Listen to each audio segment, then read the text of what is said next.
Bonjour à ma maison de mes mains. Alors aujourd'hui on est le 1er août à peu près, ouais. Début août, donc on va faire une petite visite de serre pour vous montrer l'avancement de la croissance, de la végétation. Donc un beau rideau de tomates, exclusivement tomates et melons à droite, et à gauche plein de petites choses. Donc tournesol d'une graine en vrac de la Biocoop, ça a bien marché. Le persil, un gros succès, on en mange beaucoup. Du basilic, un peu moins parce que c'est quand même fort, mais on en mange aussi. Bon, petite plante grasse. Le piment de Julie qui est bien, avec une fleur de melon dedans. Ici, melon petit gris de Rennes qui grimpe. On n'a que 2 pieds. Cette branche-là, je pourrais l'attacher là-haut, sur les fils. Il me reste un 80 cm encore de hauteur. J'irai chercher l'échelle après. On a 2 pieds de melon en tout, petit gris. 3. Alors ici un autre melon. Après là il est en mode couvre-sol. Poivrons, ouais, poivrons ils sont un peu bouffés par les souris ou les limaces, je sais pas trop. Bon, c'est pas l'extase. Un poivron là. Pastèque ici. Le pied de pastèque est là-bas. Ici, aubergine, c'est pas mal pour la première année. Alors, ceux-là, ils piquent. Je savais pas que les aubergines, c'est piqué autant. Yes. Bon, là, j'ai mouillé un peu les feuilles parce que j'ai tapoté les feuilles, il y a un peu de pucerons dessus. Alors, comme ça, ils tombent et puis... Voilà, là. J'ai oublié de cette feuille-là. Voilà, donc si je les lave pas régulièrement ou je les écrase pas, on a un peu de pucerons. Piment, bon, ça, je sais pas ce qu'on va en faire parce que apparemment, c'est fort. Pastèque qui monte ici. Celle-là, elle sera pas mal. Et qui croise avec courgette, courge pèlerine, calebasse, je sais plus trop.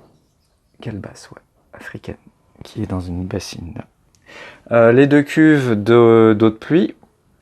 Donc la première, là, celle-là, elle est bientôt vide. Ouais, elle est vide, il ne me reste plus que 200 litres. Là. Et celle-là est pleine encore, on voit. Donc j'ai encore de l'eau pour un bon mois. La rangée de pommes de terre. Donc ça y est, pommes de terre, pardon, patates. Elles arrivent en haut, donc là il faut que je reprenne l'échelle pour les rouler un peu, parce que ça commence à pencher. Et il commence à y avoir des belles tomates vertes, bon ça c'est sûr. Et on va bientôt avoir des fruits rouges à récolter. C'est pour ça qu'on a fait une vidéo, c'est le début de la récolte. Voilà, orange. Donc cette année c'est mieux que l'année dernière, parce que l'année dernière j'avais pas, comment dire, tailler les gourmands en épaisseur, voilà, et on avait ça partout. La moitié du chemin était encombré de feuilles, de pois, et c'était en fin de saison, en septembre, ça s'était descendu des fils tellement c'était lourd, et tout s'était écroulé, et j'avais raté plein de tomates dans le fond. Donc là, j'ai enlevé les gourmands, j'ai désépaissi, et je vais limiter en hauteur, parce qu'après, les dernières fleurs là-haut, là, d'ici 2 mois, les tomates seront mûres, mais garder des fleurs plus haut, ça sert à rien. Donc j'irai couper.